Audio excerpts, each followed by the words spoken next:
I'd like to welcome everybody to the 2021 Pennsylvania Virtual Turfgrass Conference, brought to you brought to you by the Pennsylvania Turfgrass Council.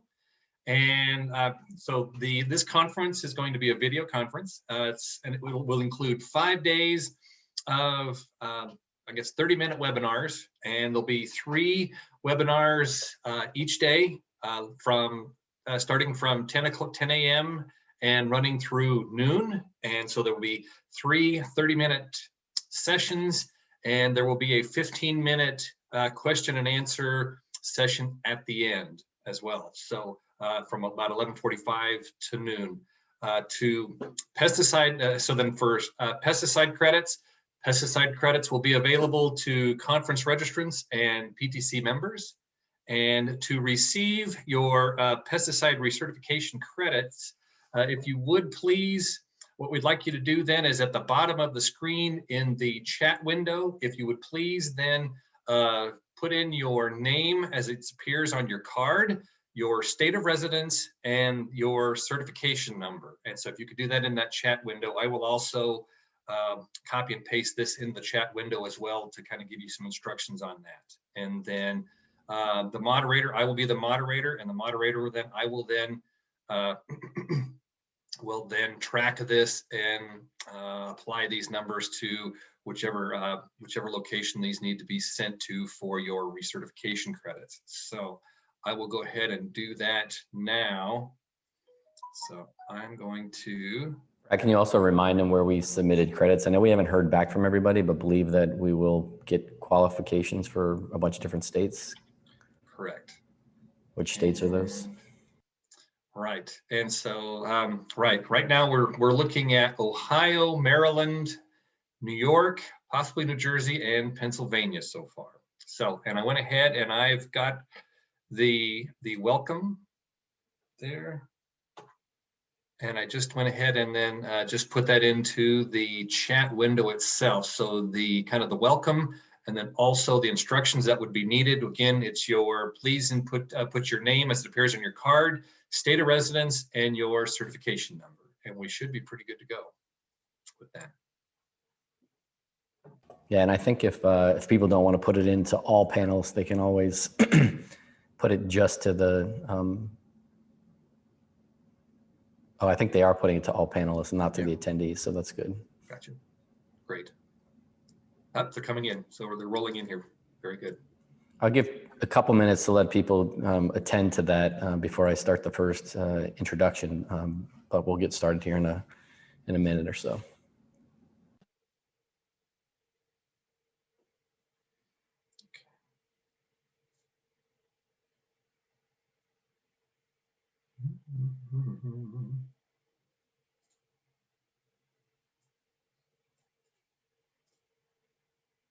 Why don't I start while people are putting that in?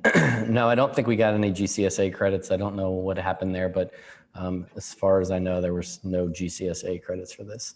Maybe that's something, Brad, we can try and reach out to them quickly for the rest of the week.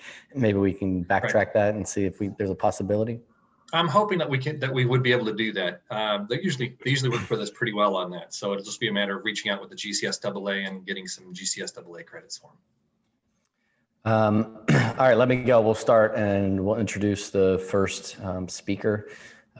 Elliot Dowling is an agronomist with the USGA's Green Section in the Northeast region.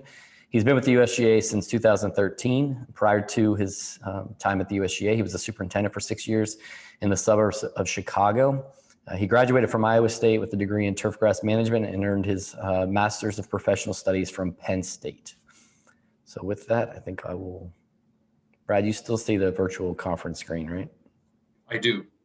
Okay, so I'm going to get out of that and start. And Brad, I'll remind you to mute yourself because his talk starts right away. All right, we'll get our first talk started right now. All right, good morning, everyone. This is Elliot Dowling, obviously coming at you virtually. This is, I guess, the new reality right now. This is my second, maybe third one of these.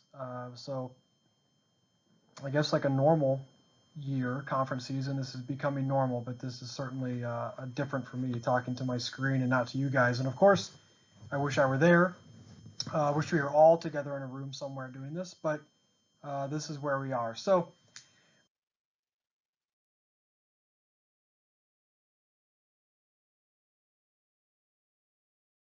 I'm going to get through a year in review, 30 minutes, so fairly quickly. But I think there were some interesting things we picked up from this, pandemic year in golf, and honestly, things that I think just in terms of restrictions likely to go into the spring, but I have no way of knowing that anyway. And but longer term things, like some things that we had to change this year in response to the pandemic, in response to restrictions, that not only I think will last well into next year and hopefully many years beyond, but I'm confident that some of these things should occur. And frankly, we did things this year that I personally, and I know other people, have discussed changing in the past. So I'm going to get to those and hopefully urge you to continue on. I know a lot of golf courses in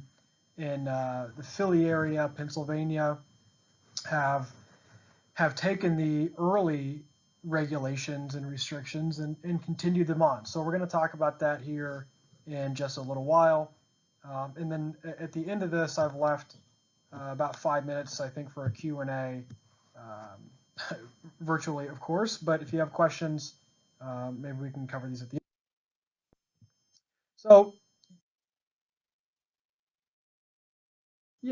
I think of all the things, the weather, again, wasn't great this year for a lot of people. But when it's all said and done, I'm sitting in my own home office right after the Christmas break, thinking back on the golf year. There's one thing we're all going to remember, and that is coronavirus, right? COVID restrictions. And I say things we're going to remember, we're still in the midst of it. And that's why I think we're going to be in this in the spring and perhaps even well into next golf season. But, it was a difficult start to the year. And it was not difficult, unlike other years necessarily where we had bad weather. But it was difficult because no one knew. And frankly, it still kind of seems that way at times, but no one knew what to expect.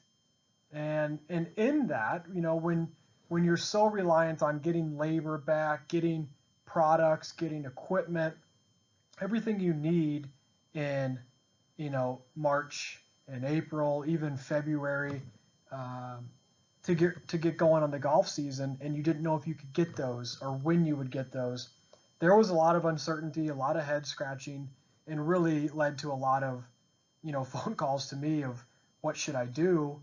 And, I didn't have the answer either. So everybody was left scratching their head. And the one thing, if you were in an area like Pennsylvania, perhaps you're online from some areas, say Virginia, that didn't close. But if you're in a state that closed, there were no good answers on when we were going to open. And frankly, there was a period, at least from where I sat, where we wondered if we were going to open. Not necessarily when, but if. And this was the same for food service and other clubhouse operations. I mean, this was obviously facility-wide and, of course, extended well beyond golf. But because we're in this golf meeting, that's what we'll talk about. But this hit everybody, no matter what business or industry or lifestyle you were in. A lot of question marks, no answers, wondering if and when we were going to be able to get out and play some golf this year. Interestingly, superintendents got creative with maintenance, and a lot of this was you got creative because you were forced to, but everybody on this call, you're a hardy bunch, you're an intelligent bunch, and you're really crafty, right? You're able to manage what you are given, what you have. So one thing I saw a lot of people do, and perhaps you'll do this again moving forward, a lot of plant growth regulators used to slow growth in the rough and fairways.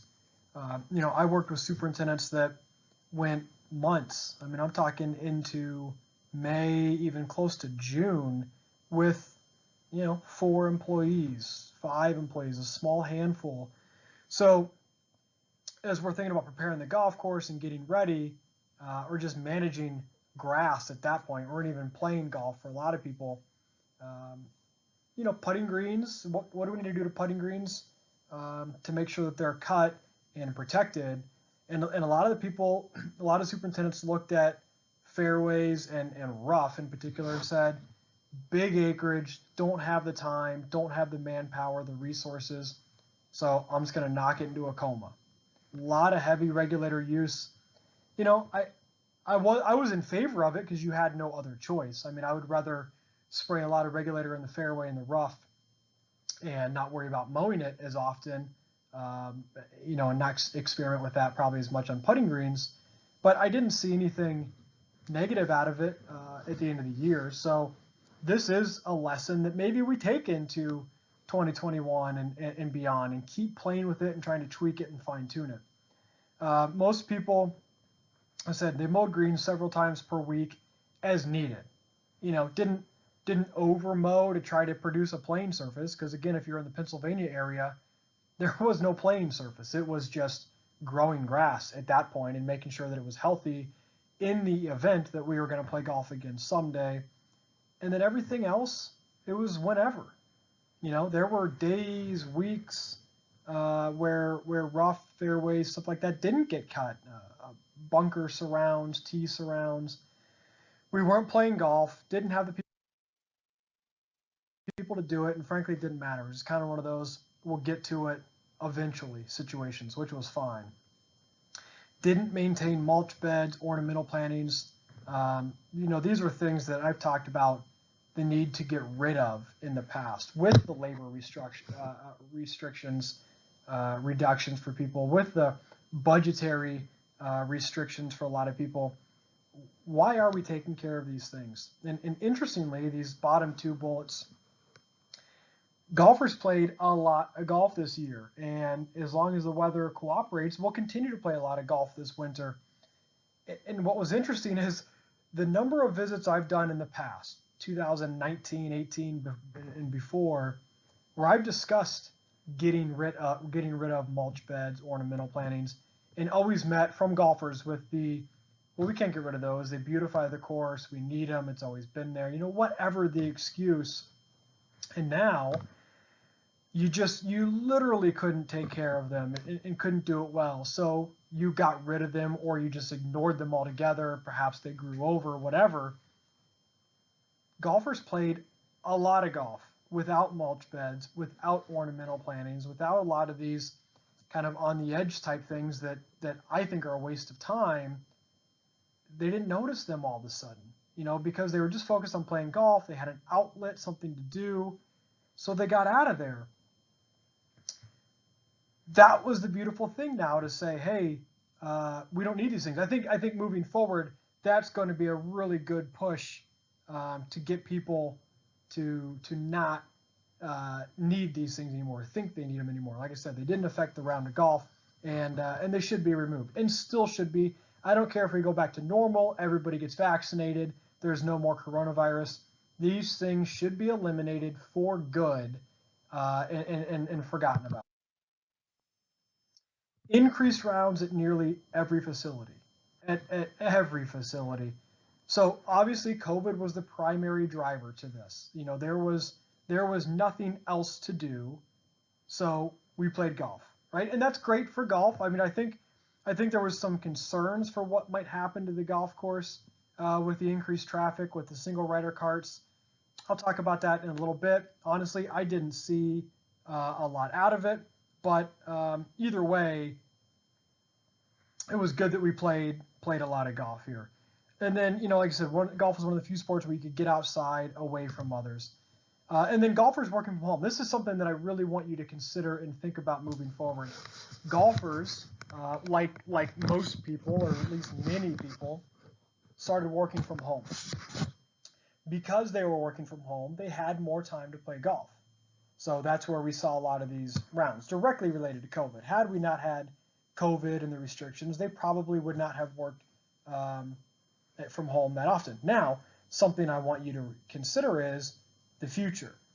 My anticipation, especially watching the news and kind of following what's going on here, I don't see this trend changing, at least for the first probably couple months of golf season, if not really getting through summer months before kind of everyone's vaccinated and we think we put coronavirus behind us. So consider now 2021 golf season. I don't know that we see COVID level rounds of golf.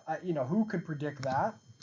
But I do think between just regular, well, COVID restrictions, not regular, but kind of the restrictions that feel regular, the ones we've been in, I think those are going to stick around for a while. And there are a lot of people, when I go on visits and talk about working from home, who said, they really got used to working from home and they're able to work from home more often. So consider now, if people work from home even a few days a week where they didn't before, that is the potential to play golf on a Tuesday afternoon, let's say, where perhaps they couldn't before. So keep in mind the future and what that looks like in terms of cart restrictions, cart regulations, traffic patterns, the health and safety of putting greens, tee size, things we're going to get into in a little bit. But I think people are going to work from home more often, which I think is going to translate to at least the opportunity to play more golf through the week. So start thinking along those lines. So getting into some glaring issues I saw this year, infrastructure deficiencies. For the most part, I think this region was wet. If you get into the New England region, they were really dry. If you get into Western Pennsylvania, they were really dry.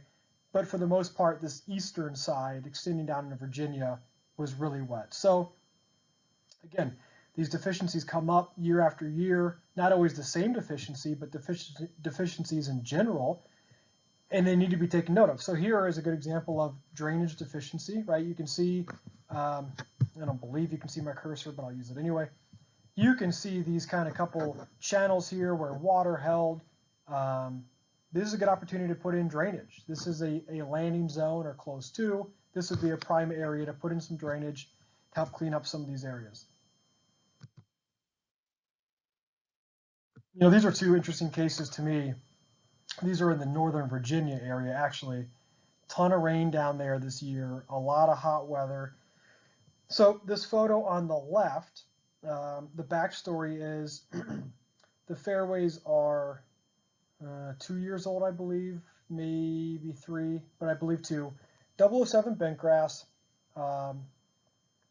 When I went on this visit, of course I visit a couple times a year, every year, the golfers were just up in arms, made a bad decision on the grass. The superintendent, ultimately, unfortunately, the superintendent lost his job. So when I took this photo, which was just, to me, an excellent photo, unfortunately didn't help the superintendent, and I don't know if it made the golfers feel any better. But when they're telling me how bad the grass is, I showed them this photo and said, look at the fairway.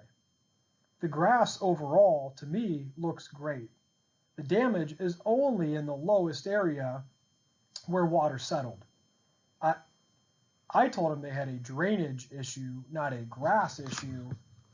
They didn't necessarily believe that. I think they are doing some drainage work, but this is an area where, regardless of the grass you had, 007, arguably one of the better improved variety of bent grasses we have today.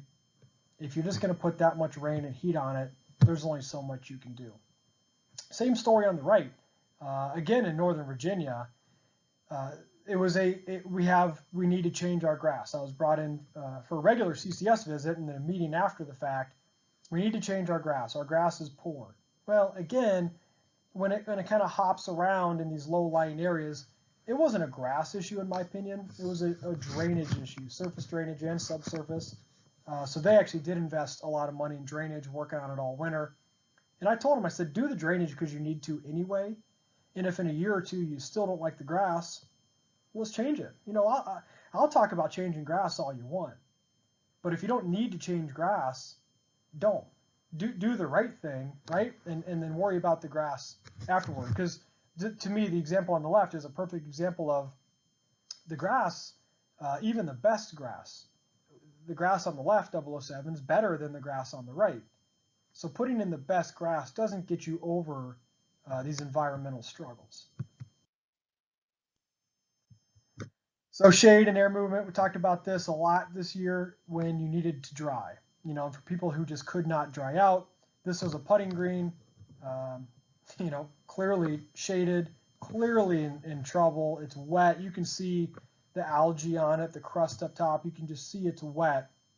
That's humidity, that's rain that's not drying. These are things that you need to work on. This is not necessarily a grass issue. This is much bigger than that. Same here, tees, you know, we're not immune, and tees we're going to talk about with the traffic anyway, but poor growing environments, you know, these, and really the putting green, I should have mentioned it there, I can mention it here. If we get into these situations where we're playing a lot of golf, we're playing more golf, your infrastructure, your growing environments need to be as good as they can possibly be. If your tees and your greens or your fairways, anything on the golf course are going to take on more traffic, more stress than they already are, then they need every advantage possible. And that comes from good sun, good air. You know, I look at, you know, example you guys are all aware of, the tree removal at Oakmont many years ago. You know, that was twofold. Architectural was a huge part of it, right? Getting back to the original architecture. But it was also, at the time, John saying, if we're going to push our greens to the extent that we do, and if we're going to push for playability, for speed, the POA, the grass needs every advantage possible. And all of the shade, they had greens that looked like this, looked like that last example. It's not sustainable. We're going to have major issues one of these days. And this was a year where people found that. The weather didn't cooperate, but they put on, I mean, man, I heard 10, 20%, maybe even more percent increase in rounds. You put that number of players on a golf course with poor infrastructure, unhealthy grass, you're just setting yourself up for some significant failure. Same thing here, tee, it's been reseeded, shade issues, a lot of traffic, small, undersized tees, but also looking below ground, not just playing this off as too much play in a small tee, which are probably the two major focuses here, major factors, but also working on that thatch, organic matter underneath, getting it out, allowing the water to get into. You can see this is a sand-based tee, but you can also see where water just couldn't get to it. Water's hung up top. So again, if we're going to play more golf, if we're going to have these increased rounds, which are good for golf, we need that. We need the revenue. We also need every advantage possible.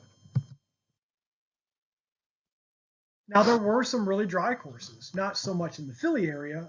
Western Pennsylvania is kind of Carlisle, Chambersburg, maybe. That's central Pennsylvania, and west was really dry. So you can see here poor irrigation, poor coverage, you know, these old unreliable systems that every year you guys keep piecing together because you can't get a new one approved. I get the frustration there, but we need to take these photos, right? You need to keep communicating. The interior of the golf course is pretty good, but the exterior, kind of that outside the rope line where we don't have irrigation coverage, it's just not going to get any better. And unless you're prepared to run a bunch of roller bases and you even have the manpower to do that, this is something you're going to deal with unless, you know, you get regular rain, which, you know, Western PA was really dry this year. It did not get regular rain. Now, here's what I want to get into. Tee size.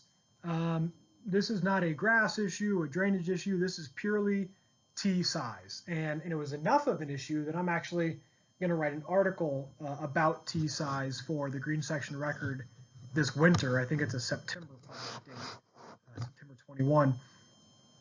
But I saw a lot of this, just small tees that on a quote normal year couldn't handle the traffic, and in a year like we had, certainly could not handle the traffic. So the tee size was highlighted by poor weather and increased traffic. You can pick whichever one you want.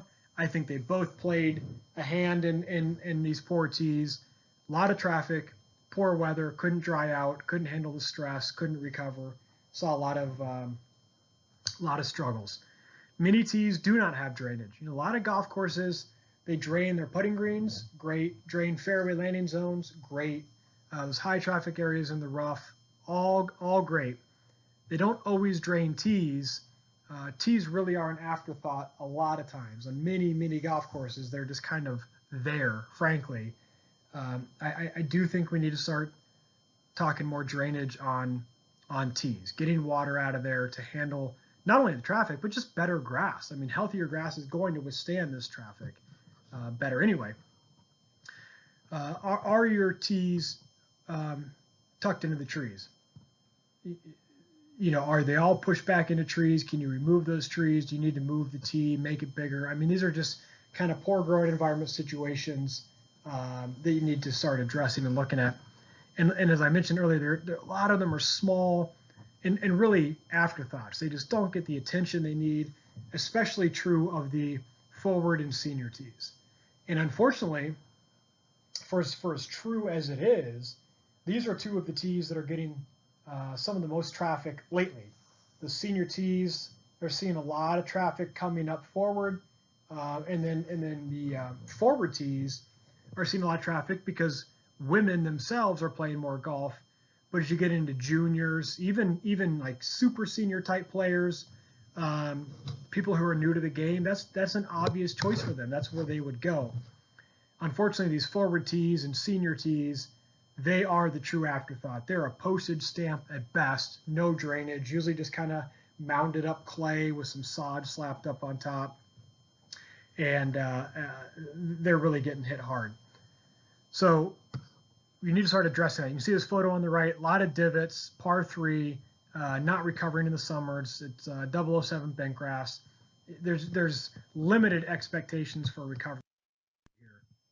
Same thing here. This is Doylestown Country Club.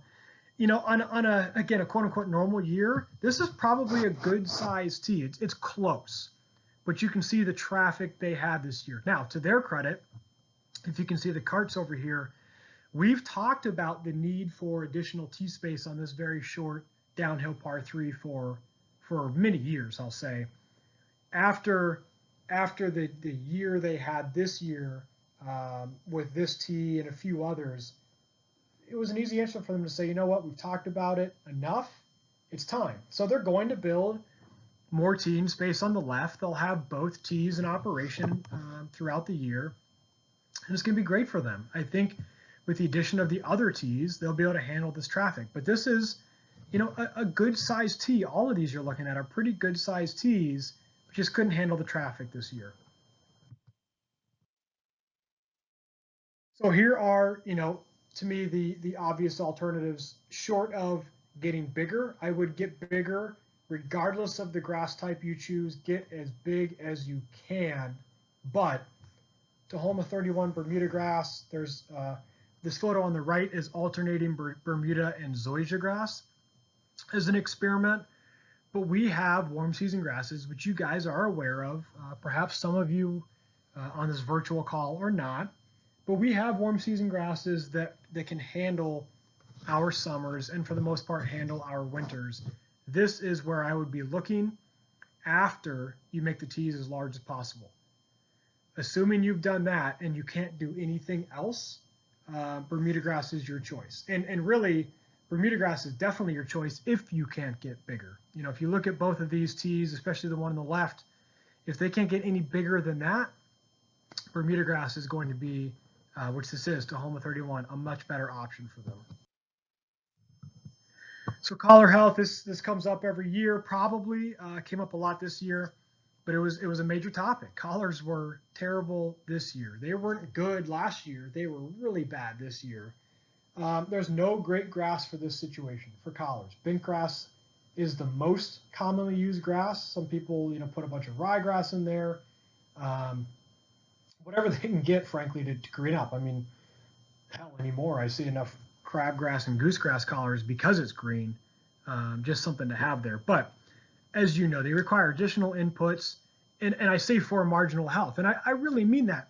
You put a lot of time and effort into collars, and you get just kind of okay results. So think about the ROI on that. They're traffic funnels, they get concentrated traffic, PGR overspray, sand top dressing accumulation, and probably a half dozen more bullets that I didn't put on here, all go into this poor collar health. So you look at, here, this was not uncommon. We saw a lot of this. Bent grass collars just couldn't hang, couldn't take it anymore. Conversely, where I want to go with this is something like mulch beds and things getting rid of. I am urging people to get rid of collars on putting greens. I don't know why you need it. These are two examples of golf courses. The one on the left, they have a collar, right? They technically mow a collar at a slightly higher height of cut. You can't see it, right? So get rid of it. It's a waste in this situation. You cannot visually see that, or if you're playing on it, you cannot tell. And then the photo on the right, they don't have a collar. To me, these photos look the exact same. Now, the photo on the right, they have decided to put in, what I call a belt cut, could be an intermediate cut, whatever you want to call this, is kind of their, break from the primary rough. In that situation, you don't have a true labor savings because you do have a couple of people or one person going out to, mow this kind of clean up around the green, but you do have better turf health. So you can either go the situation on the left, pretend there isn't a collar there, although there is, where you just go putting green right into primary rough. I see that probably as much as I do the example on the right, where you have this belt cut at intermediate height. Either one, I would really encourage you to start heading down this path and discussing it with your stakeholders. So some observations from COVID. Courses were forced to remove ball washers, benches, water coolers, bunker rakes, all of this. And a lot of these things I don't see coming back. I hope they don't come back. This is where I say they could be beneficial long-term change. Getting rid of benches, ball washers, bunker rakes, things that we've all tried to do and talked about for the last several years. It took a pandemic to get rid of them. And I think we're gaining a lot of momentum to keep them away. A lot of golfers did not miss the bunker rakes. In fact, if you ask golfers, they appreciated not having the bunker rakes. They said, oh, the hell with it. We like not raking our bunkers. This is great. The superintendents, you and your staff, you guys do it some daily, sometimes, every other day, whatever it is, just touch it up, but you're taking care of it. So it's faster for you. Your rough mowers, your edgers aren't getting off machinery to move bunker rakes. You're not dinging them. You're not storing them in the winter, whatever you need to do to them. I think, to me, the bunker rake thing is a win-win for everyone. Same with benches. I would imagine if you guys took a survey of your course, you'd find, I'm going to say more than 70%, probably closer to 80, 85% of your golf rounds are with a golf cart. A golf cart has a bench on it. You sit to ride. You don't need a bench at every tee, and sometimes 2 or 3 at every complex, right, or every hole. Getting rid of those, all these things I think are really good for the game, really good for all of you. Here's just an example of what a bunker looks like without rakes. Yes, it's been played in. Yes, there are some footprints. But the beautiful thing about this year was the rule of golf change, at least for this year, where you could take your ball out of an unraked footprint, keep it in the sand, play on it, no penalty. This is something that every golf facility has the option to adopt as a local rule. You don't need to necessarily follow the USGA and RNA rules of golf in this and say, it's going to be a penalty now if we move our ball in the bunker. Local rule. We're going to keep bunker rakes out, smooth over your footprints, please. If by chance you play behind someone that didn't, they forgot, whatever it is, take your ball out of their footprint, keep it in the sand, play on. You're still in a hazard, still a difficult shot. For the average golfer, it's still plenty penalty enough.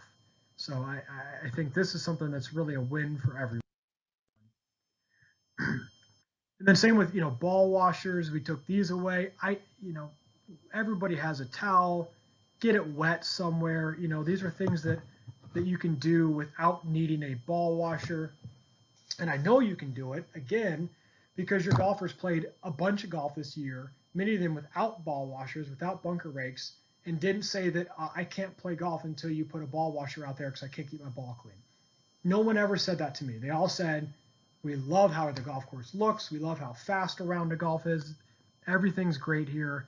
Let's keep that up. So with that, I can see, let me check my time. Yeah, I'm right at it. So I'll take a couple questions if I have time at this point. If not, you guys know how to get a hold of me, email me, call me, text me, whatever, anytime, and I'll be happy to answer them. So with that, I'm going to sign off, and thanks everyone for listening.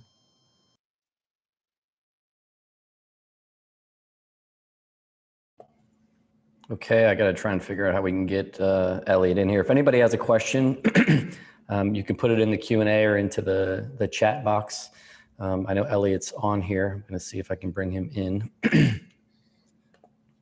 Right, and also if you joined us a little bit late to receive pesticide credits, please in the chat box, please input your name as it appears on your card, your state of residence, and your certification number if you haven't done that already. So please do that.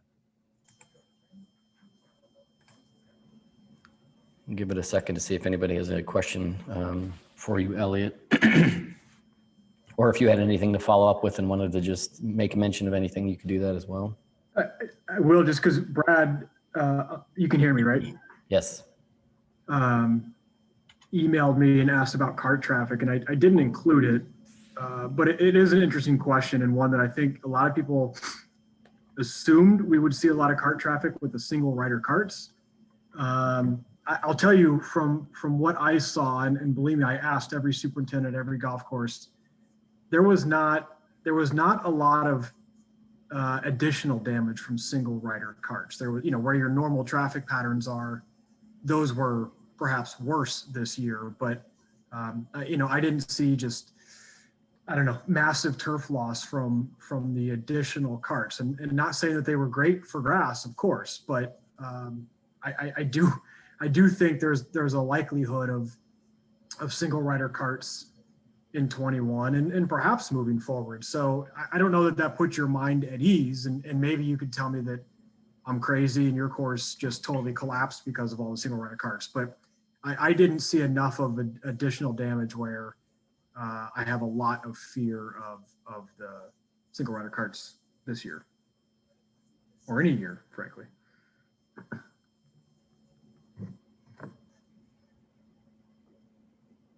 I'm trying to go through these to see if I see any additional questions there for you. I don't see any. I see people putting in their information in. Elliot, thanks a lot for, actually somebody has their hand raised. Let me see if I can let that person speak.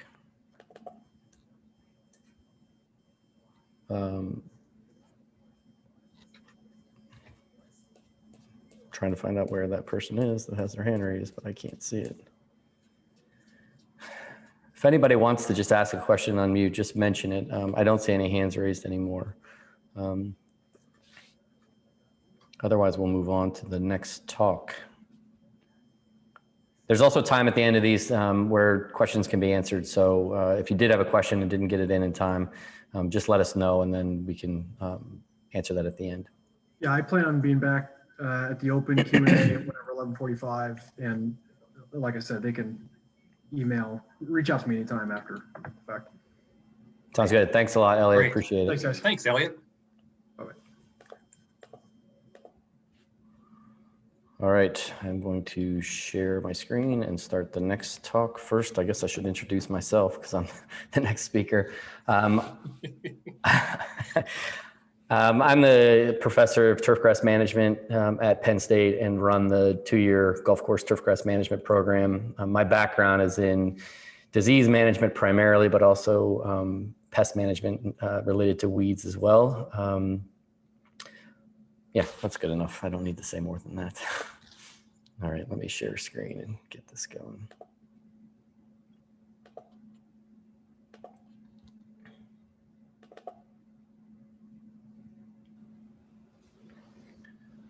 Good morning. Welcome to the first day of our 5-day virtual conference that the Pennsylvania Turfgrass Council is hosting. Obviously, we'd all like to be together and in person, but we're trying to bring some education and pesticide credits to you any way we can. So today, I'm sure some of this might have been mentioned by Elliot in the previous talk, but what I thought I would do is kind of talk about the unusual disease issues that we saw this year, primarily in State College, but also that translates to what happened around the state and the entire Northeast. Before I begin, I'm going to mention a couple bits of content or resources for you that really will help. First is the chemical control of turfgrass diseases that was updated in 2020. This was originally produced by the University of Kentucky, but then Dr. Clark at Rutgers and the University of Wisconsin, Paul Koch, joined on. Actually, it was Greg Bunshaw at University of Wisconsin. Yeah, so this is probably one of the best resources in terms of the latest in chemical control based on fungicide tests that are done around the country. And the second one is a practical guide for turfgrass fungicides. This is by Rick Lattin. This is the first edition. There's actually a second edition that's coming out pretty soon. So you might want to wait for it, but this is a lot of good practical information in terms of utilization of fungicides. Okay, so obviously an unusual year for everybody. This picture was taken on April 8th, so we're about a month into the pandemic. People didn't really know what we were doing. Grass really was just starting to get growing. Students were utilizing the space on campus, even though they weren't in classes on campus. Everything was online. And if we kind of just see the progression as we get from early April to mid to late April, campus basically shut down and no maintenance was being done. The grass was growing out of control if you had ryegrass. But on the other side of it, at Valentine on our research putting greens, you can see the bentgrass here is pretty much still asleep and the POA is just starting to wake up. And so that's kind of how we were progressing. And then if we go into early May, golf courses started to open up a little bit. Maintenance began to happen on the campus and the turf basically looked fine. And there were really no issues that we were seeing from a disease standpoint at this time. It was just more about trying to navigate our way around dealing with COVID. And then we get through May and into mid-June, and all of a sudden we started seeing quite a few things and unusual things popping up around Valentine. And in this case, we had a severe outbreak of bacterial wilt, which we've never had at the university in my 12 years of being here. And just as a refresher, bacterial wilt is caused by the bacterium Xanthomonas translucens. We typically see this occurring in spring to late summer. If you see it on your golf course in the spring, I typically tell you to hold on tight because it's going to be a long ride. And that's kind of what we saw this year. In terms of how this pathogen moves, it typically is spread during cool, wet weather. And the wounding aspect is very important. So a bacteria can't really actively get into the plant without a wound. So obviously mowing is going to cause a wound and that's the primary way it's going to get in, but you can also get it through top dressing and anything else that damages the leaf surface. And what the bacteria does, or what they do, is they plug the vascular tissue, so the xylem that transports water and nutrients from the soil, and it clogs it up. For you, in terms of what you're going to look for, one of the things that you're going to see is that you'll get these etiolated plants, these kind of little yellow plants that start to elongate out. And in the lab conditions, we actually will pull those plants out, put them on a microscope slide, cut them, and then look for this oozing bacteria. So I'll show you what that looks like, because people always ask me what exactly it is that we're looking for. Having bacteria around a cut portion of a plant is not unusual, but what you'll see is the streaming and the intensity of it, and that is unusual, and that's indicated or indicative of bacterial wilt.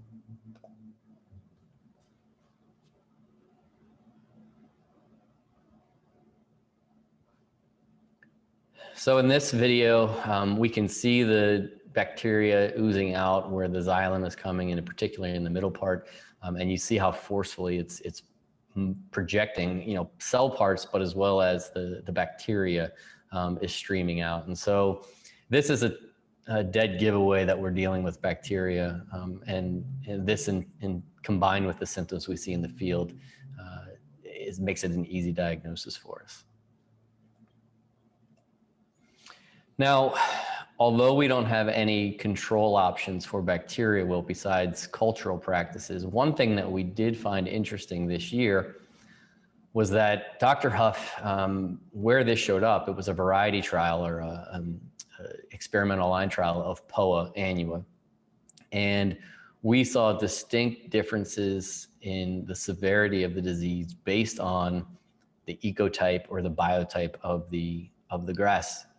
And so, although we didn't do a lot of research on this year because it kind of hit us unexpectedly, we did take some data, and we are going to be looking at any potential influence that we see in the genetics and how bacteria wilt is able to impact negatively the grass species. And so in this case, you see a lot of disease activity on certain areas of the POA, but then we have these perfect squares that pretty much didn't get touched at all. And so we know that there's some genetic differences here that are influencing the bacterial wilt. Right, so that takes us into mid to late June, at which point we get into July. By about mid-July, brown patch started to become pretty severe for us. This isn't that unusual. We see this in State College all the time. If we look at the overview of brown patch, the graph on the right shows the 2020 progression. Typically we see this. It's like the 4th of July seems to be the period where we're going to get the disease to start showing up. And then it continues to get worse depending on the environmental conditions. But as you can see, in this case, we get into late July, and we're approaching 75% brown patch within our plot. So it was a pretty severe year.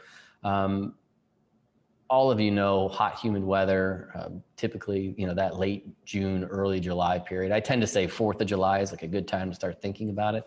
And that was no different this year. So I took a screenshot of some fungicides that have been shown to be effective from that Kentucky fungicide paper. But typically, we've got an abundance of fungicides that work. I usually recommend QOI fungicides. They seem to be pretty quick to control the disease and last a fairly long time.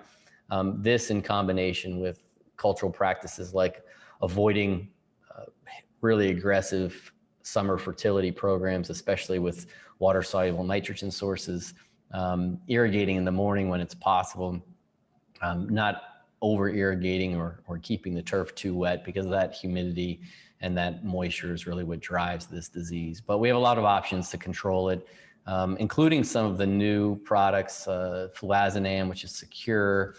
That's been ranked tier 4, which is the highest ranking. And some of the SDHIs, Ballista in this case, penthiopyrad, also given a 4. And so several options here. There's no resistance known to brown patch. And so while rotation is important for a variety of things, brown patch typically, I don't think about rotation with regards to this disease, but we do have chemical options in different classes that help. Okay, so then we get into mid-July, and we started to see another unusual disease showing up. In this case, it's a disease we are referring to as Pythium patch. Some of you have seen me give talks on this in the past. This is something that I've been dealing with since around 2005 when I was a professor at Connecticut. We basically dropped it as a project because it kind of went away, and then we picked it back up in 2016 and 17 because we saw a lot of cases throughout the Mid-Atlantic and Northeast. And I finally have a grad student that's now working on it for 2 years full time, and we've been able to inoculate and get symptoms, so we're making some progress with it. But basically, this is a Pythium species. We haven't figured out which one it is yet. There's 2 that we haven't narrowed down to, and there's some confusion in the literature as to whether or not they're actually different Pythium species. They're just the same species. But we know it's a Pythium species, and it's a foliar disease that primarily attacks annual bluegrass. In the growth chamber and on young turf, we can get it to attack creeping bentgrass, but in the field, it tends to be more selective to the annual bluegrass. When we think of Pythium, we don't typically think of symptoms that are similar to summer patch, and that's one of the things that makes this unusual. It's fairly slow to develop and progress. It tends to stay in its patches. It doesn't seem to move very much like Pythium blight does. The leaves turn yellow. They can be water soaked and kind of have a melting out appearance to them. In terms of what the signs we look for, you can see mycelium developing on the tissue, and I'll show a photo of that following incubation, but you don't see that profuse mycelium that you see in the field with other foliar Pythium diseases. And then we also see the typical oospores that you look for in root diseases, but we don't typically see those in the roots. We see them more in the leaf sheaths in this case. So here's what the disease looked like on POA this year. We had these patches that started to grow. They definitely did not progress very rapidly. They just kind of grew a little bit each day, depending on the conditions. As I mentioned, the water-soaked appearance in the leaf tissue that you can see here, and then just this little bit of minor mycelium that starts to spread out. And this makes it difficult to identify because you need to incubate this in a growth chamber for 24 hours or overnight at least. And this is about the extent of the mycelium that you're going to get. It's also difficult to isolate. And so that's been a challenge for us. But Travis Russell, who's my PhD student, he's been working diligently on this and making pretty good progress. If you let this go and you don't manage it correctly, it can cause significant damage to your turf. And we saw that this year, at least in our research putting greens. And in this photo, it's a good example of where the POA is being selectively taken out and the bent grass starting to fill in some of these areas is typically what we see in field situations. The good news is control of this is fairly easy. Those of you that have gotten away from traditional Pythium fungicides like Subdue and Banol and Stellar and Segway, if you reintroduce those back into your program, you're typically not going to see this appear. It's only really showing up in those in the programs where people are relying on Chipco's signature as their only Pythium control. And for some reason, this particular species of Pythium just seems to be naturally not susceptible to that fungicide. And so, these are some of the things that we're working on in our research to try and figure out why that is. Okay, so that's what we saw in mid-July and extended through July and into August. We also saw around late July a fairly severe outbreak of thatch collapse in one of our fairway areas. We didn't do any research on this. This is something that we discovered in 2010, 11, and 12 and published the causal agent on it. And so what we know based on that research, that early research, is that the pathogen, we call it a pathogen, even though it's not really killing the plant, the organism that's causing the degradation of the organic matter is Sphaerobolus styletus. This is a really common pathogen or organism in Pennsylvania, but not as you would normally think about it. This is a common organism in mulch. And so the mulch you put around the side of your house, it can get this organism and then it shoots these spores onto your siding, your car, and it causes a lot of unhappy homeowners. Because it's not a true pathogen, it's not killing the turf, it really is, all turfgrass species are susceptible. From the symptom standpoint, sunken green circular patches anywhere from a few inches up to a foot or more in diameter. I'll show some pictures of that. What we have to do is we have to incubate this in constant light, and that results in the development of mycelium and then some fruiting structures that will develop, and I'll show those.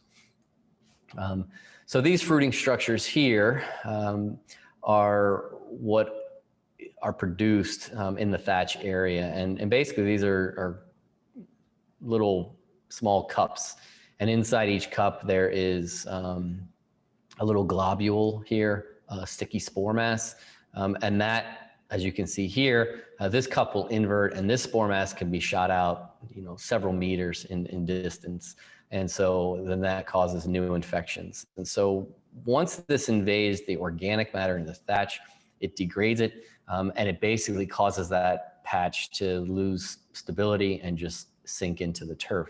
And so The way I describe this to people if they're trying to kind of get a handle on what they're looking at is it's typically the symptoms are what you would see if one of your employees or somebody set a cup cutter, reset a hole too low, and the grass kind of gets a little darker green and thicker leaf blades. In this case, obviously it's not somebody setting a cup too low, but that organic matter degrades. Now, in our previous studies that we did, we saw that in as little as 6 weeks, you could lose 20 to 25% of the organic matter from this organism. And so it can really cause problems in terms of playability. If you're wondering if the patch that you're seeing that looks a little dark green on your putting green is thatch collapse, one thing you can do is stand on the edge of one of these patches. So, part of your foot's in this area on the outside of the patch, and part of your foot is on this side. And if you rock it back and forth, you'll really sink into the patch in this case. So that's a good way to do it. But basically, I tell people to send us a sample, and then we'll try to incubate it and get the organism to come out of it. Similar to bacterial wilt, we don't have a lot of information on disease control from a fungicide standpoint. We typically treat this, or tell people to treat this, like a farriering organism. And so any of the fungicides that you're going to use for farriering, QOI and DMI combo, ProStar, these things can help to mitigate the organism, but it's not going to bring back the stability of the turf. And so from that standpoint, you need to control the organism, and then you need to think about top dressing and trying to get those sunken patches back to the same level as the rest of the area. And so this is something that we have to work on pretty hard. We haven't seen it that much since we initially started working on it. So we haven't done a lot of research on the chemical control. It's a hard one to get where you want it. It always shows up where we don't want it.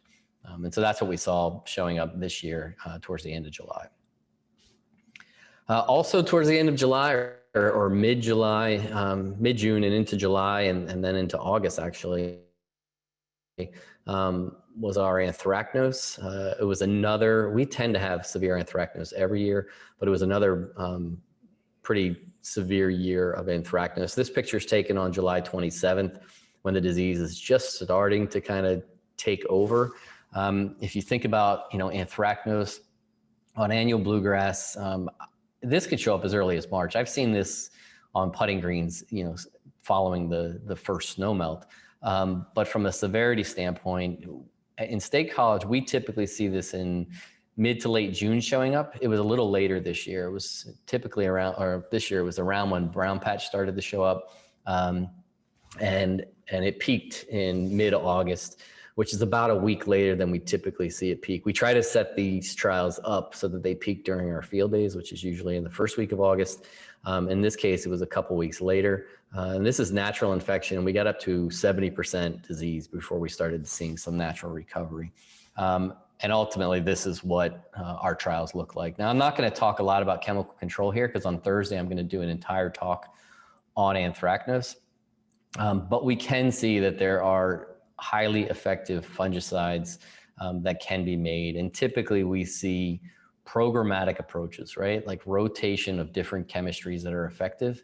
Those seem to be really, really strong in terms of suppressing the disease. So I'll talk more about this Thursday. So hopefully if you're interested in learning more about anthracnose, you'll be able to join on that. All right, so let's circle it back a little bit here. In early May, this was May 2nd, I showed this picture. Grass is growing normal, everything seems fine. We're finally able to get out there and do the minimum amount of maintenance that's necessary.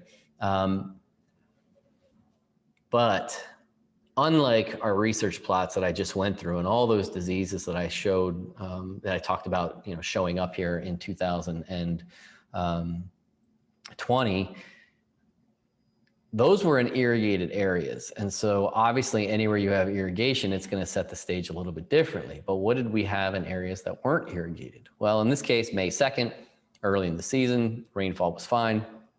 But when we started getting into July, This isn't even the early part of this, but in June and July, it was bone dry. We weren't getting any rainfall. And so from a disease standpoint, there was really not much going on at all around the area because of the lack of rain. And so this continued. This was July 19th, this photo. And then we get into August. This is August 15th, that same area. It almost looks like this entire area is dead. Now, it did bounce back. We received some rain later in the year, and the turf rebounded fine from here. But in areas that were not irrigated, we really did not see a severe disease year. The last thing we really saw as we started to get the rainfall coming back was gray leaf spot.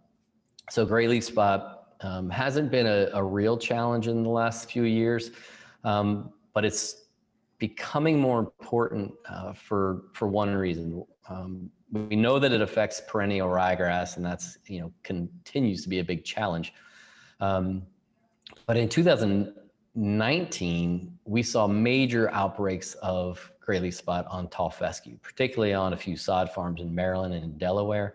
But we know that it's on tall fescue in Pennsylvania as well. And so now we have another grass species that's commonly used in home lawn situations, another grass species in tall fescue that's going to be severely affected by gray leaf spot moving forward, especially if we get a year where it gets bad. This year, I didn't see it as bad. We did have a few cases in the diagnostic lab. And so it just depends on the year.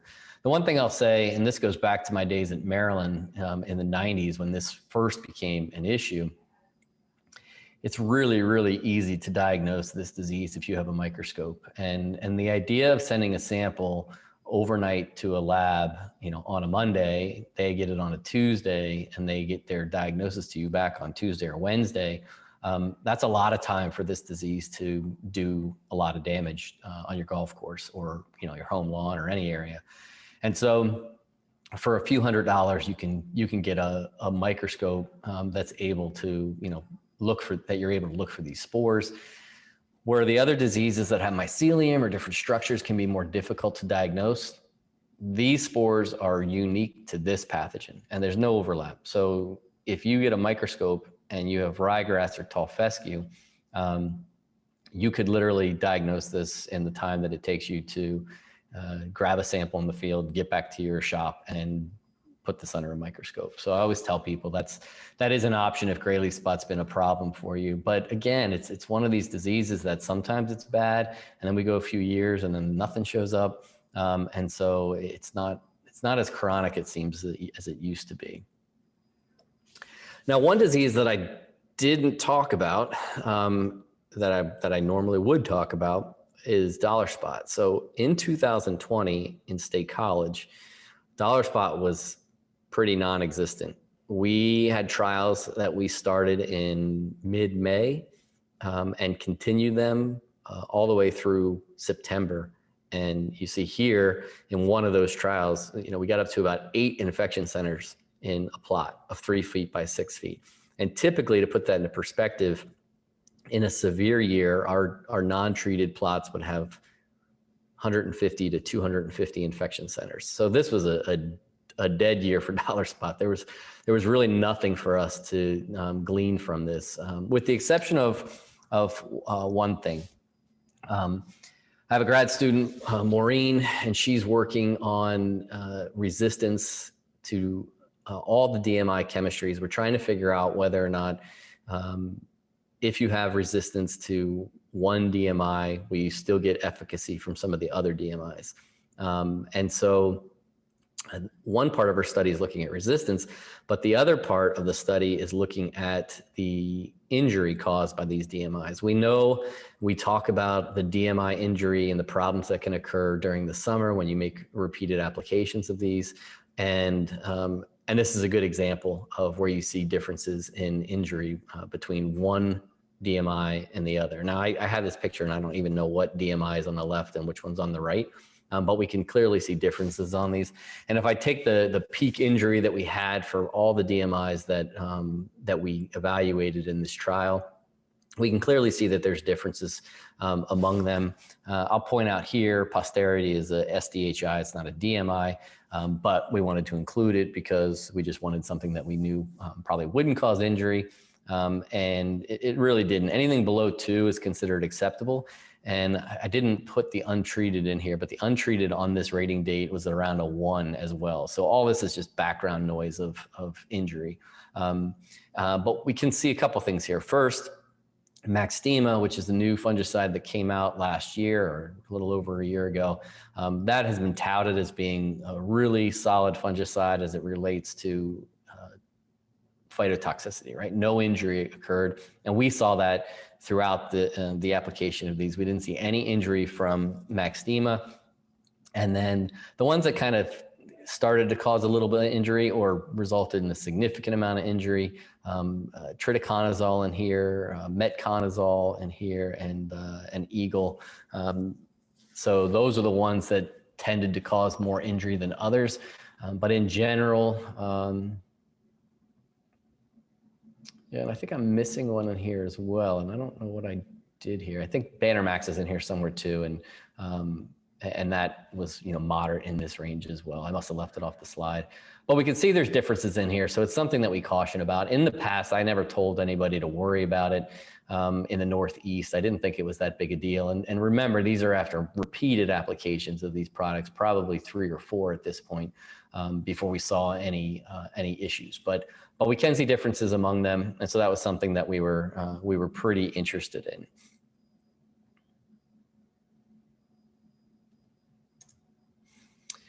So that's where we are in 2020. And we saw a lot of different diseases. We heard a lot of issues around the country. But we didn't, because of COVID, we didn't get a lot of samples into the lab because people were just unsure what was going on.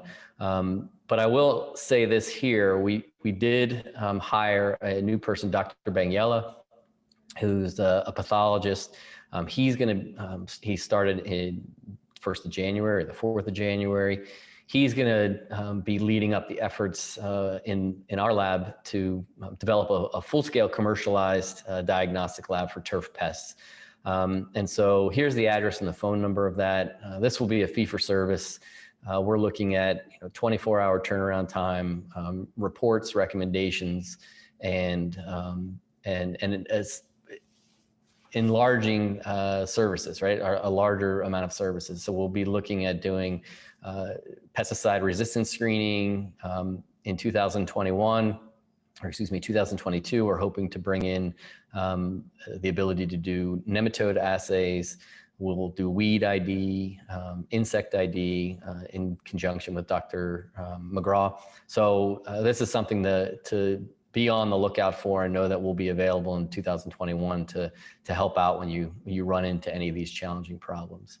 So with that, I think my time is up, but we have 5 minutes where we can take some questions. So I appreciate everybody that showed up.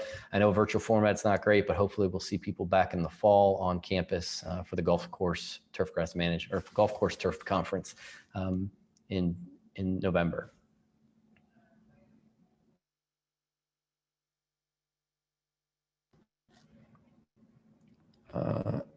Okay, we do have time for questions if anybody has one. I will mention that the Golf Turf Conference next year, or this year, I guess, is now going to be pushed back into the end of November, so after Thanksgiving. We normally have it the week before Thanksgiving, but believe it or not, Penn State right now is going to continue to have the Nittany Lion Inn shut down for the fall to be used for student housing. And so we can't go there. So now we have to take it out to the Penn Stater, and it will be over 2 days instead of 3. And I think it's like November 30th, December 1st, or something like that. We'll be sending more information out about that. So it's not ideal being out at the Penn Stater as of right now, but hopefully we'll at least still be able to get back to an in-person meeting this year.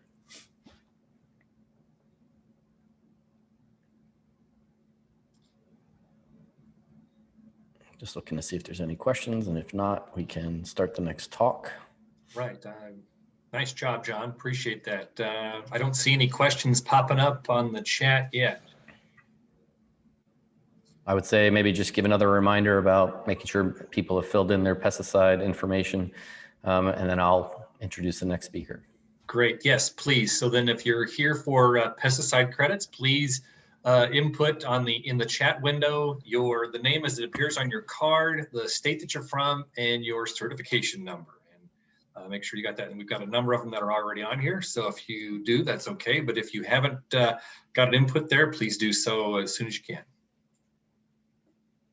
Okay, I'm going to introduce the next speaker, Dr. Max Schlossberg. He's Associate Professor of Turfgrass Nutrition and Soil Fertility at Penn State. He completed his undergraduate work and graduate work at Texas A&M and the University of Georgia, and amassed a majority of his work experience on golf courses in the Chicagoland area. He's in his 19th year at Penn State and teaches turf nutrition to the resident golf course students or golf course management students and BS turfgrass science students each spring. He also teaches turfgrass pesticides in residence and through World Campus. His primary research focus is developing fertilizer programs that promote plant health and nutrient uptake efficiency in managed landscapes. Yet he also investigates soil amendments and cultural practice combinations that optimize soil chemical properties within turfgrass root zones. So let me share my screen and start his video. And Jeff asked about entering after every talk. You just have to enter it once for each day, just so that we have you in the system. Yeah. Correct.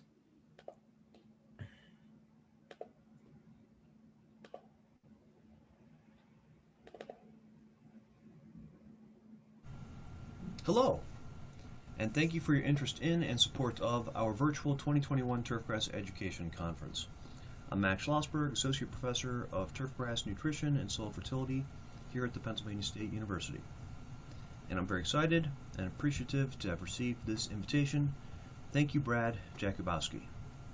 Today's presentation is on rotary spreader calibration.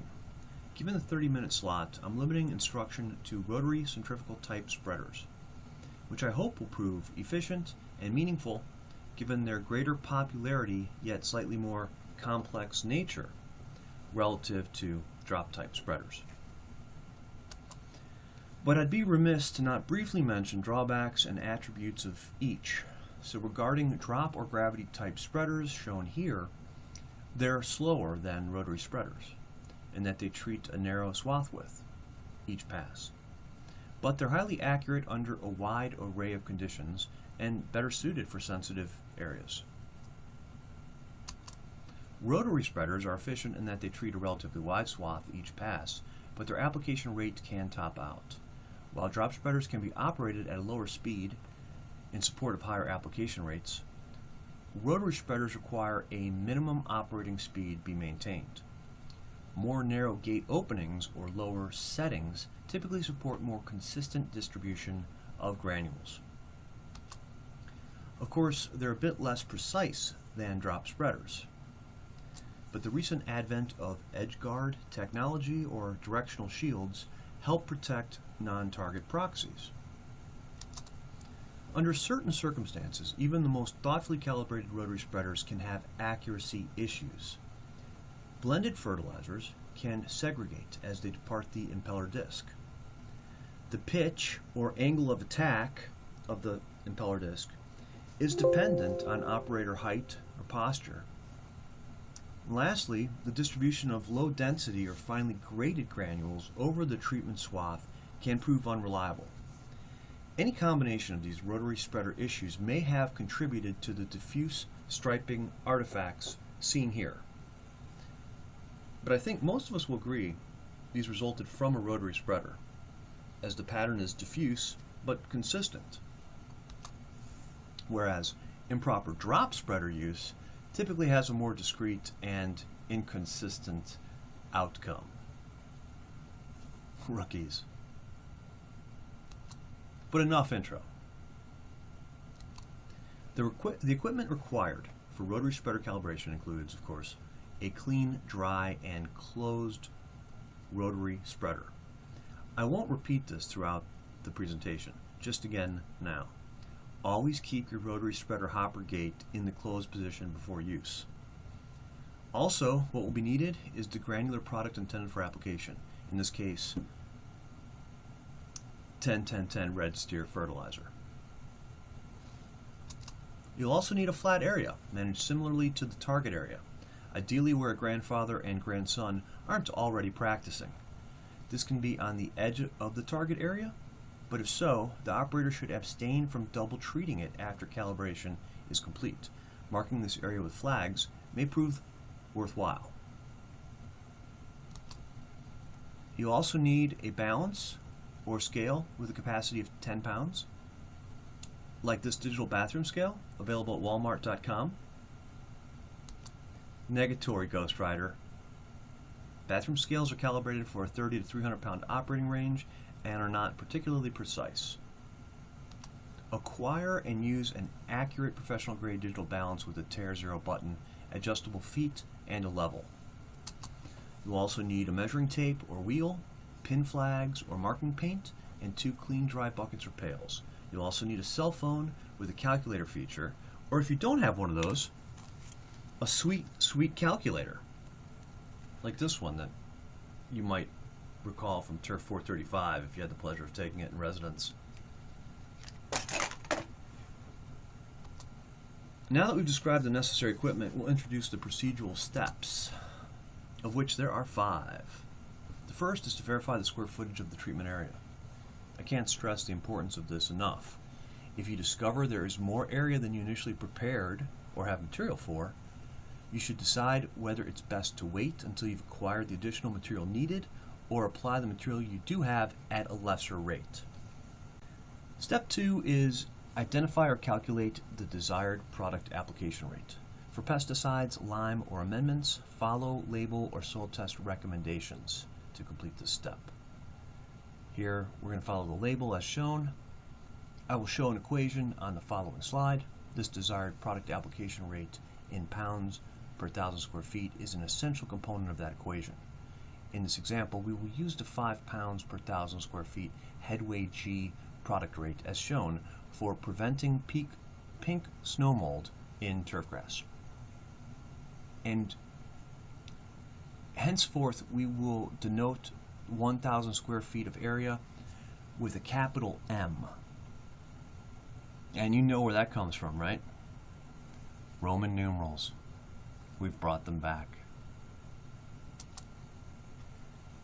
The rotary spreader calibration equation as promised. The solution shown at left will provide the target rate for the practice passes needed to complete step 4. But let's fulfill our obligations to step 2 first. For nutrient recommendations that would come from a specific soil test report, for example, a recommendation of 2 pounds of P2O per 1,000, the fertilizer grade will be required to scale the fertilizer application rate. This can be achieved as shown. First, by inserting this recommended nutrient delivery rate into the numerator, which is the top half of the fraction. Second, by inserting the decimal form of the percent nutrient content or the percent nutrient contained in the fertilizer into the denominator, which is the bottom half of the fraction. It is crucial that the percent nutrient contained within the fertilizer, which will be reported as a percentage by mass, either in the fertilizer grade or guaranteed analysis, be included in its decimal form. Otherwise, the desired product rate is going to be underrepresented to the tune of 2 orders of magnitude and will likely prove unsatisfactory. It doesn't take a PhD to know that. In this example, the desired fertilizer application rate is 2 divided by 0.1, which equals 20 pounds per 1,000. But because the Pennsylvania Department of Agriculture expects us to conduct training germane to pesticide safety, we will continue the example using the headway G granular fungicide desired rate, 5 pounds per 1,000. Wait for it.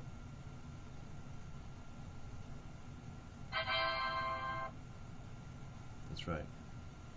Now for step 3, determining a suitable distance between past centers, undoubtedly the most controversial of the rotary spreader calibration steps. My personal experience, which will be supported by original data and rigid analysis at the very end of this presentation, is to take a simple, straightforward approach to this step, as videographed by Darren Davis, Certified Golf Course Superintendent, in this YouTube video. Regardless of the actions depicted in this video, the Pennsylvania State University implores all operators to don personal protective equipment recommended on the product label before and during all handling, application, cleanup, and disposal of pesticides and agricultural products. So here is a rotary spreader with the screen installed. That's important. The hopper gate is closed, and the hopper setting is set to one of the low settings, just that necessary to provide a even distribution. So here you can see that they're filling the hopper about halfway with the intended material, and one operator is going to walk in a straight line with the hopper gate open, and the second individual is going to follow with pin flags and mark the application swath width, at least the boundaries of it. And now they're going to measure the actual width in feet. As mentioned 18 slides ago, this area where the application swath width is measured should be on turf grass being managed similarly to the target area in accordance with label specifications, or an edge of the planned target area. Likewise, we will presume a symmetric triangular or pyramidal distribution from more to less with distance from the center of the rotary spreader to the edges. And for the purpose of completing step 3, we will divide this application swath width by 2 and use the resulting distance as the distance to be maintained between pass centers, 5 feet. As shown, I'm recommending that the operator make successive passes 5 feet apart. We typically do this in alternating directions, hence the front or back denoted on the hoppers, superimposed 5 feet apart at the top of this diagram. This approach is synonymous with maintaining 100% overlap. It is also equivalent to the wheel-to-wheel spreading method. As depicted by the triangles and presuming symmetric triangular distribution, each square foot of treated area will receive 2 doses of granular product, together summing to the equivalent desired quantity.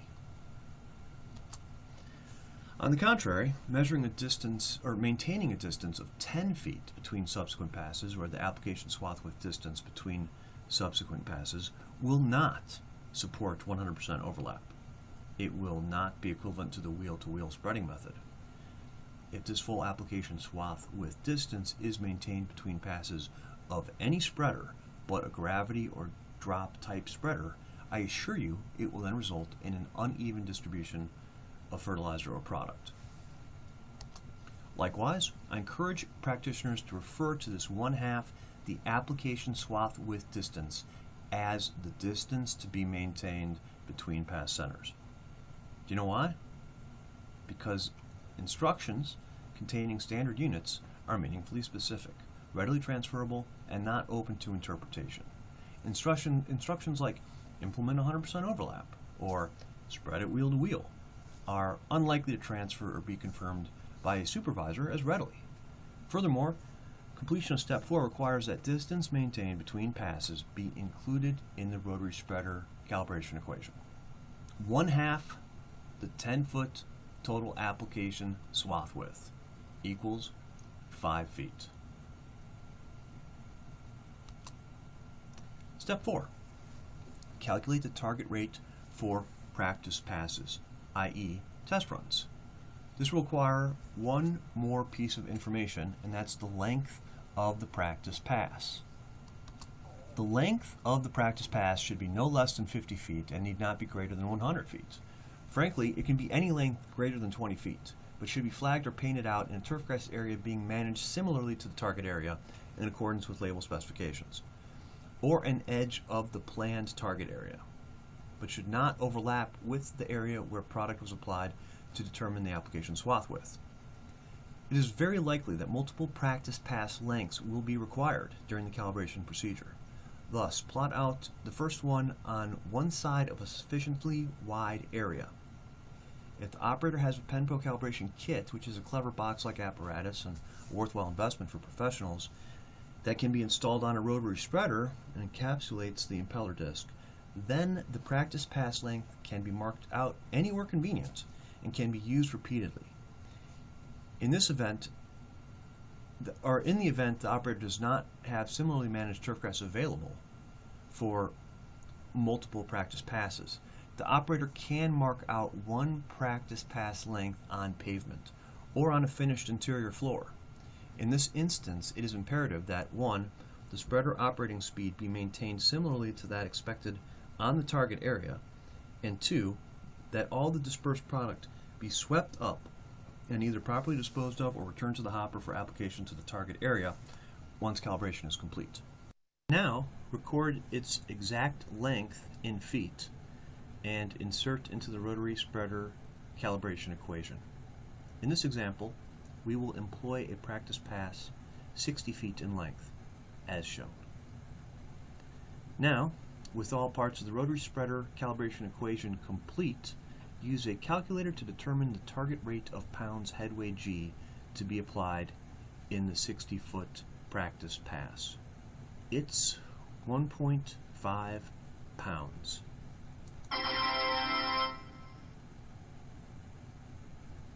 Now it's time to take this information on a hike. As in step 5, confirm target rate achievement using as many practice passes as necessary. The conventional recommendation here is to empty the spreader and adjust the gate opening to a letter or setting recommended on the granular material packaging and label. If there isn't one available, I recommend starting at a setting that results in the hopper gate being 1/4 to 1/3 open, but less than half open. Gently close the hopper gate and tighten the setting knob. There are at least 3 general approaches to dialing in the spreader to the target rate. The most convenient and accurate is facilitated by the Pen Pro calibration kit. If you have one, remove the pan, place it on the balance, and zero the balance. Return the pan to the spreader and fill the hopper halfway with the granular product. A similar approach works well if you don't have a Pen Pro calibration pan and you're not opposed to picking up the spreader and emptying its contents in a bucket. It's the indirect method. Tear an empty bucket on the balance. Fill the bucket with enough granular product to fill the hopper approximately halfway. Record the mass of granular product in the bucket, then transfer that material into the hopper. The last and least accurate approach is the volume displacement method. Fill hopper to a marked, repeatedly achievable volume with the granular material. Sometimes if your hopper has that steel grate, that is a good level. Next, tear an empty bucket. Then fill it approximately 2/3 with the granular product and record the mass. Mark a 60-foot length, as previously described, on an area similar to the target area, or on the edge of the target area, and run the spreader over the practice pass, applying the material. Maintain an appropriate and constant pace between opening and closing the spreader at the marked 0 and 60-foot points. You want to get a good head start in front of the 0 point so that you're moving at the appropriate speed once you cross the 0 line and you open the hopper gate. Calculate the quantity applied. This will be done by subtraction for the indirect and volume displacement methods. Then compare that to the target amount and adjust the spreader setting accordingly and repeat. If using the indirect or volume displacement method, use a new 60-foot practice pass run or stagger the next run adjacent to the last pass. Those are the 5 most straightforward steps to rotary spreader calibration. Now let's tack on a few more knowledge nuggets to this hypothetical exercise. Imagine the purpose of the calibration was to apply headway G to golf course putting greens before the course is closed at the end of the season. I would begin by running a 100-foot measuring tape along one side of the area to be treated. Ideally, it would run parallel to the central axis of the green, but the more critical requirement is that the tape is arrow straight.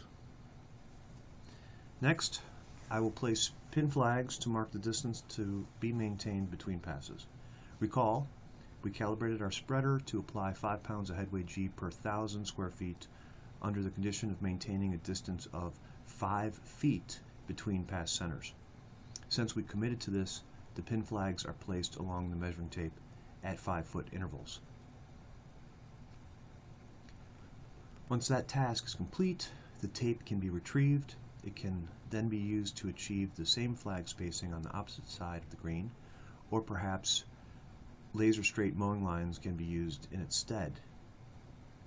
It might be good to note that the flags aren't required to be on the exact edge of the treated area boundary. Their purpose is simply to guide the spreader path across the green. An experienced applicator shouldn't need the flags to signal when to open and close the hopper gate. Once in place, the applicator can assess his surroundings and safely initiate application by operating the spreader in passes 5 feet apart, as the target area is traversed and treated. At this point, you surely understand why I always use alternating pin flag colors. Considering all the work the applicator has put in at this point, she deserves the luxury of not having to count flags. There's no time. No time. So there's more. Take care of your rotary spreaders. Mark each with a unique identifier if you have more than one of the same type, and try not to subject them to unnecessary vibration or agitation during transport. And promptly clean and dry them after each use. Calibrate for applicators and materials. And maintain all spreader settings in fertilizer pesticide application records, as they can be reused by original operators to apply identical materials at identical rates. As you already know or have guessed, effective spreader calibration is a slow dance. Start early, because the rain may come early too, and a calibration conducted to the sound of approaching thunder often results in untreated area or leftover product, i.e., unhappy endings. Likewise, mind your holes. I remember being tasked with fertilizing all the tees and approaches as a budding second assistant superintendent at Bobolink Golf Club back in the early 90s. I headed out with my calibrated Scott's R8 rotary spreader and 14 bags of fertilizer. At the time, I was fearful of really just two things. One, running out of fertilizer mid-pass, and two, when traveling from one hole to another, setting the heavy spreader too deep over the passenger side of the E-Z-Go floorboard and accidentally depressing the gas pedal with the spreader wheel. Yeah, there's nothing more pathetic than watching a grown man chase a driverless E-Z-Go cart. Anyhow, I effectively avoided both those outcomes that day. In fact, I was very diligent about keeping the spreader hopper full of fertilizer all morning long. So full that I never noticed that a firm fertilizer clump had wedged in and entirely clogged the left hole of the hopper, rather early in the tour. Thus, I was surprised to have 5 fertilizer bags left over when I finished. I raced back to the shop to return the unused bags to the pallet, hoping no one would notice, but I was intercepted by my boss. It was as if he planned on discovering if and how many bags remained. It's uncanny, isn't it? And well, you can guess how it ended. A week later, more than half the tees and approaches I fertilized that morning developed a distinctive chlorotic striping that persisted for over a month. So there's my advice for rotary spreader calibration and granular product spreading success. With the little time that remains, I would like to address alternate methods for step 3, which are more painstaking than those proposed 27 slides ago, and may fall on deaf ears for that reason. But several extension specialists in numerous states encourage applicators to take a different approach to determining the distance to be maintained between pass centers, as shown using equally spaced collection pans to quantify the distribution of granules across the swath width.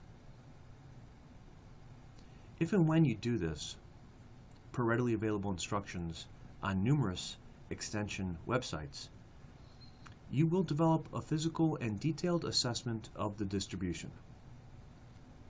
Here's one depicted in an extension publication. I don't know if this is actual or hypothetical, but I do know its application swath width distribution is symmetrically triangular and a prime candidate for spreading by passes that are half its distance across. It is also complemented with asymmetric application swath width distributions below in panel B and in panel C, which may be generated by shoddily craft low-cost consumer line rotary spreaders. I should add that perhaps the best justification for this extra effort of assessing spreader application swath width distribution is discovering an asymmetric or skewed distribution. If the rotary spreader has a distribution adjustment cone, and most professional rotary spreaders do, located right between the hopper and the impeller disc, applicators are strongly encouraged to adjust the cone and continually reassess and readjust until that asymmetry is resolved. A spreader throwing a skewed distribution will result in uneven distribution when operated in a back and forth manner, and will go unnoticed by the method described by me 15-20 minutes ago. So this is definitely one of the attributes of the more detailed assessment of the spreader distribution width. Upon discovery, an asymmetric or skewed distribution can be partly resolved by having the desired product application rate. Using that halved value in steps 2 through 5 and making twice as many passes across the target area, ideally in 2 perpendicular directions. But getting back to the top panel and that triangular symmetric distribution, presentation of a different yet similar swath width distribution pattern in a diagram is followed by a recommendation of maintaining 16 feet between pass centers, whereas the above described approach by me would recommend half the 22-foot application swath width, or a distance of 11 feet between pass centers. On the basis of this distribution and 16 feet distance between pass centers, the application rate amounts to 25.2 pounds applied per thousand, which seems appropriate for a granular limestone or perhaps a low analysis organic and fertilizer application. Both the distribution patterns given 5 to 7 back and forth passes are hardly uniform, but the distribution by the 11-foot pass centers method has a lesser coefficient of variation, which is preferred. Perhaps more importantly, given an equal desired product application rate, the distribution by the 11-foot pass centers will require a less wide hopper gate opening. Yet these simulated distributions of unequal desired product application are based on an equally triangular distribution, which an abundance of data averaged over 9 passes using a Scott's R8 rotary spreader does not suggest to be true in practice. This and the following swath width distributions represent 3 increasing hopper gate settings, denoted by blue, orange, and gray lines respectively.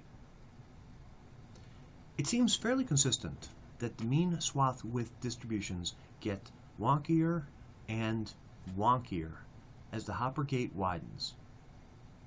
This further justifies overlap by lesser distance between pass centers.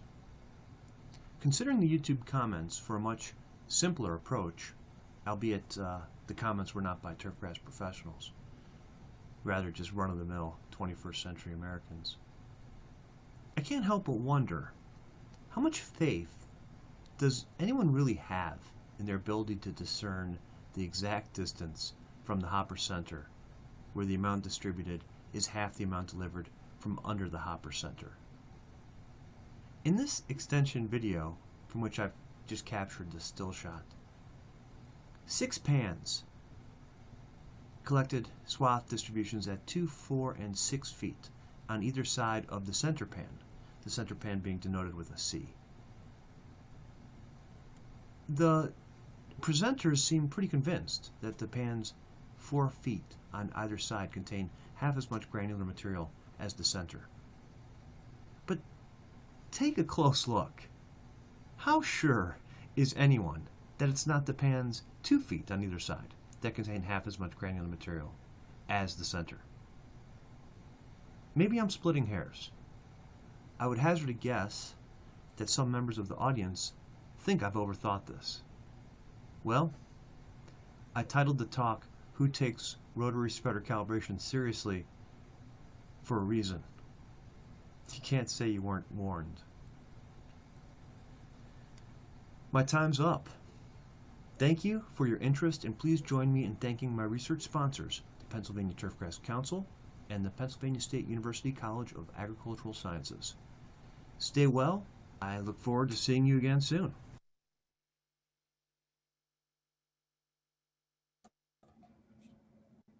Okay. We were all texting each other during that talk, commenting on Max's humor. We obviously have time for questions if anybody has them.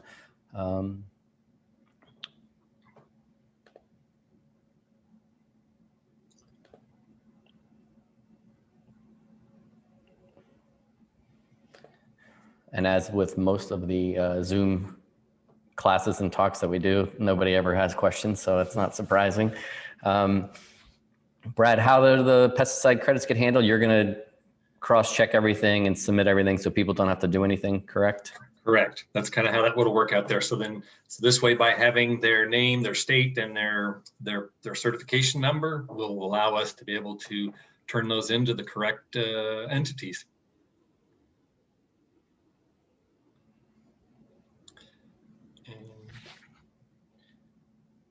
Sure if I'm seeing any questions out there at this point. Yeah, I think what we will do is stick around in case anybody does have a question, because technically we should be here till noon, but everybody else is free to bounce off.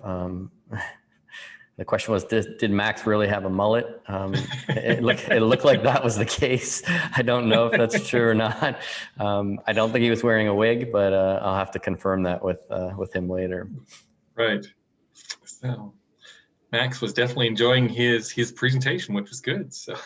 All right. Well, I want to thank everybody for joining us today, and remind everybody that, again, we'll be doing this the rest of the week, 10 to 12 in the morning with some more talks. So thanks again, and we'll see everybody hopefully this week. Beautiful. Great.